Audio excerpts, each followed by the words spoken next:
I think that the way in which people talk about drugs is very harmful to society and harmful for everyone involved, because it doesn't really allow us to be educated about why people end up actually doing drugs. And I think all we come to is this very black and white notion of like some people are evil, some people are bad, some people are caught into the kind of realm of drug use, and that they need to be saved and they need to be they need to be fixed, they need to be eradicated for some people, for my country, at least in the Philippines, where many people who are drug users are being eradicated, they're being killed, and many of the recent presidential candidates are trying to say something like, well, the killing stuff, is something that's necessary, but at the same time, we also have to talk about prevention and rehabilitation of people. And while I do agree that rehabilitation is very important to consider, what's more important to consider is to get to the bottom of things and why do they even do drugs in the first place. And the reality is that it's because life sucks.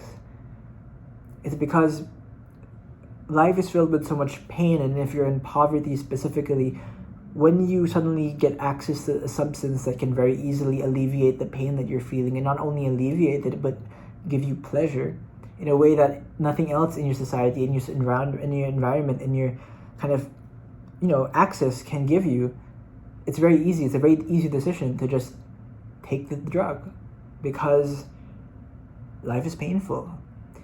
And when there is access to substances, to things that can alleviate the pains of life, like I said, the option's very easy. Think of it in terms of like drugs that are more already socially accepted. The reasons for which are mostly business related, but say for example alcohol and caffeine, and slowly marijuana. It's like caffeine is a drug.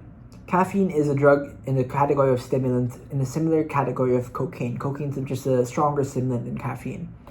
But caffeine is a drug that also, is a part of our daily life, and it helps us focus and stuff. But at the same time, it causes many of the problems that other drugs cause in terms of withdrawal symptoms, although it's not as strong as other drugs, and addiction. And so you may not say you're addicted to the coffee, but if you drink it every day and suddenly you stop, you'll realize that you have a lot of these withdrawal symptoms, or systems, or parts of your body desires something to be put into it that hasn't been put into it in a long time. And so the result is for you to end up feeling sick, or feeling anxious, or feeling irritable, or feeling discomfort, and so you end up wanting to drink coffee again. And that's why people drink coffee every day, multiple times a day. It's because their bodies are addicted to it. The reason why coffee is not as maligned as the other drugs is because it seems to not be as harmful as others. But say, for example, cigarette smoking. People smoke because they are in a state of stress or in distress, and they want to relieve their anxiety, relieve their sense of discomfort for whatever reason, and so they smoke. But in reality, people who smoke a lot, the reason why they end up smoking is very similar to the reason why people drink a lot of coffee every day. It's because they want to reduce the withdrawal symptoms of not smoking. So you smoke something every day, and then cigarettes, nicotine. And at some point, if you stop, you'll suddenly feel the urge to smoke again. And so you end up returning to it because you want to, not necessarily to get the high of the smoking or the benefits of the smoking, because after some time you build tolerance to these drugs. You take them every day, you're not going to anymore feel the benefits of it, at least not acutely anymore. And so smoking ends up becoming more about reducing the withdrawal symptoms that your body is experiencing from desiring the drug that you've been taking so often, and that has become a part of your daily kind of bodily habit and routine and composition.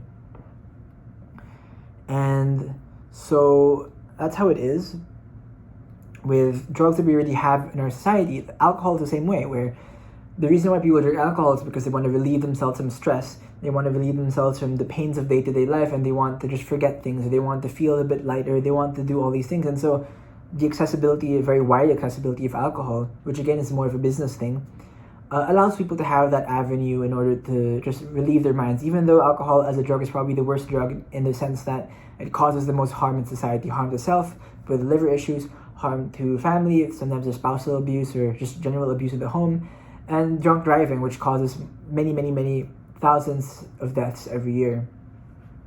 And so there are certain drugs that we already have that we take because we are, whether in the process of having withdrawal symptoms for it, or because we are just in pain. We are suffering, life sucks, life has many issues, and when we are in those issues and when we're feeling them very acutely and we know that there's a way for us to relieve ourselves from those issues, the fact that there are these substances that are available make it very easy to make that choice and to say, yeah, I'll just take that.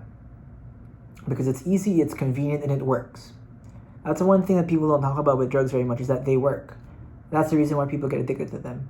But they only work for a brief period of time until you finally, if you get addicted to something, they work for the beginning, and then when you get addicted to it, it becomes more about stopping the withdrawal symptoms from kind of recurring. So if caffeine, alcohol, cigarettes, they all have this similar kind of thing, what differentiates them from the other drugs that we consider harder drugs or more illegal drugs, right? What makes them worse? So in terms of caffeine, I talked about how caffeine is just a stimulant in the same way cocaine is a stimulant. Cocaine in high amounts can cause death and can kind of disrupt your septums as well. And so cocaine is something that can possibly make one, be in a position, like if, say for example, coffee can allow productivity, cocaine can as well. In fact, cocaine was very heavily used in the medical field, medicine, doctors. The person who invented the medical system where people have to work how many hours a day in medical school, that guy was on coke the whole time. Coca-Cola, the drink, used to have cocaine in it because it was a drug that was very similar to caffeine in the sense that it stimulates you in a way that makes you extremely focused. And cocaine, unfortunately, is not something that is healthy compared to the other drugs, healthy in a personal sense. And so cocaine is something that is has become actually like a high drug, like a high class of drug, because it's very expensive. And so the people who do end up participating or indulging in cocaine are usually people who are in another echelon of society, people who are more affluent. And the reason why they do it is because it gives them a certain kind of high, a certain energy, a certain way of looking at the world that in the brief moments that it lasts, that gives them a lot of meaning, or not meaning exactly, but just pleasure. Because like I said, the reasons why people do drugs are three main things. It's because they're in pain, because they are suffering and they're in pain, because they want to remove withdrawal symptoms, and because they're bored.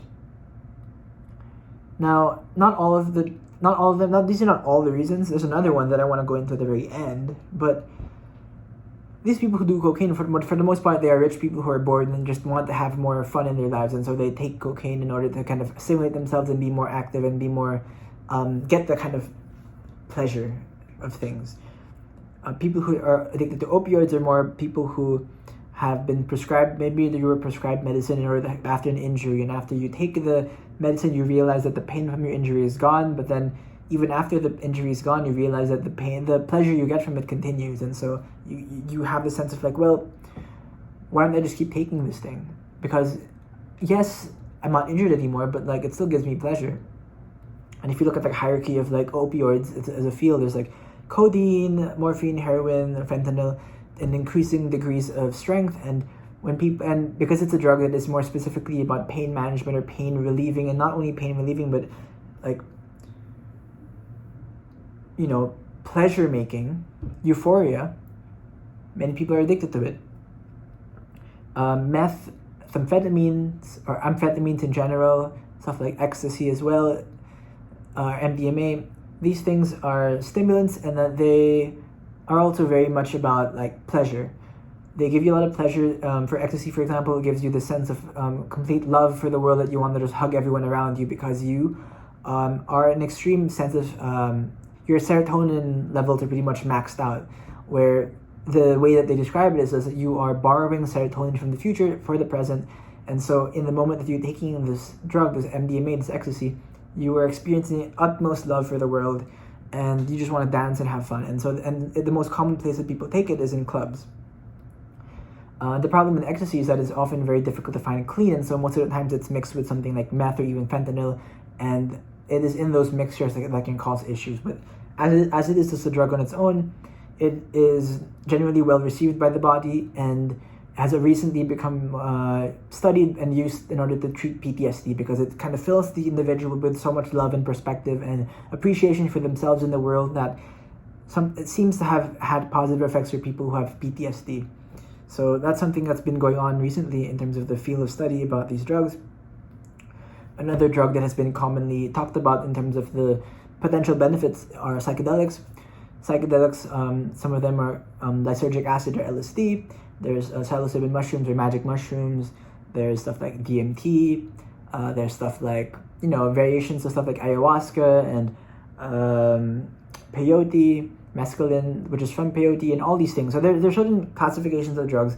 Some of them are naturally found in the world. Some of them are created in a laboratory, where the experience of taking psychedelics is very well tolerated by the body as well. It's not very harmful for any of our organs, but psychedelics is very much it's not addictive, but it puts oneself in the point of view of seeing the world with more color, seeing the world with more beauty. It's very in a similar way to it's a drug that is very specific to the changing of perceptions about the world and seeing oneself seeing other versions of the world that maybe that are not necessarily accessible in the regular life. And so for many people, psychedelics are very popular. It was very popular in the 60s, and it made many people feel more politically motivated to go against the Vietnam War and all that stuff.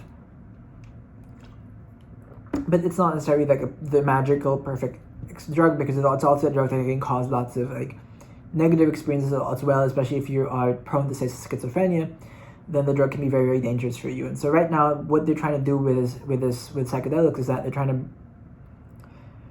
to study the ways in which it can be used for therapy, because psychedelics is very much like it opens the mind up to all sorts of different ideas and things, and so people feel like perhaps it can be used to for therapy. And so one of the recent studies over the past few years was that they were administering magic mushrooms to cancer patients and people who were about to die, and then they found that after the experience of the psychedelic experience, they felt like they suddenly found meaning in their lives, and even though they were depressed about being about to die from cancer, suddenly they had a renewed sense of meaning in life. And that was one of the first studies about it. And so over the next few years, we're going to be seeing a lot of these psychedelic therapy clinics where people will be in a close environment where people take one of these psychedelics and be guided by a therapist in order to help them with the problems of their lives, whether it's to stop themselves from being addicted to certain things and all that stuff. And so all of these things, all of these substances are categorized in the same category as like drugs. But then in reality, they all do little different things. What else they're like benzodiazepines as well. So that is stuff like that are anxiety medications, like Xanax or Valium, alprazolam, diazepam, clonazepam. These substances are more about anxiety relief and can also cause relaxation. So when people have panic attacks or something, they take one of these substances, it calms them down. The problem is that if you mix it with something like alcohol, it can kind of increase the effects of both drugs and make you black out and stuff like that. They're not necessarily the safest drugs, and they're also very, very addictive and very difficult to get off of. And so benzodiazepines, as they are currently, or sometimes the thing is that if you have anxiety, they prescribe it to you and you take it so often that once you stop, you end up having very strong negative withdrawal symptoms, and so you end up just taking it for life. And that's the issue with benzodiazepines. So in a similar way to the opioid crisis, there's also a big issue with drug dependence with those drugs as well. There are other few drugs I want to talk about that are not really as relevant right now, but there's stuff like these dissociatives. So there's like ketamine, for example, in DXM, where the experience of it is it kind of makes you a bit more, it puts you out of your own system in order to see yourself in a more outsider's point of view. But they're also not very dangerous in terms of the body. What other drugs are there? There are many drugs, but the point is that drugs are a very like broad category of things. Of course, there are like SSRIs, like things that help with depression, but drugs are a very, very broad category, and the reasons why people get into it are very different from each other. But for the most part, it's pretty much three things, right? One is pain, because suffering in life sucks, and so if you have something that can easily relieve your suffering, why not? Especially if it's not too expensive. Number two, it is because some people are bored and they don't know what to do with their lives, and so they take something that suddenly gives them a sense of pleasure and joy, and even though it's very momentary, they prefer it than none. And third is the exploration of the psyche, whether that's through psychedelics or through other substances like ayahuasca or whatever. There are many things, but yeah, that's just some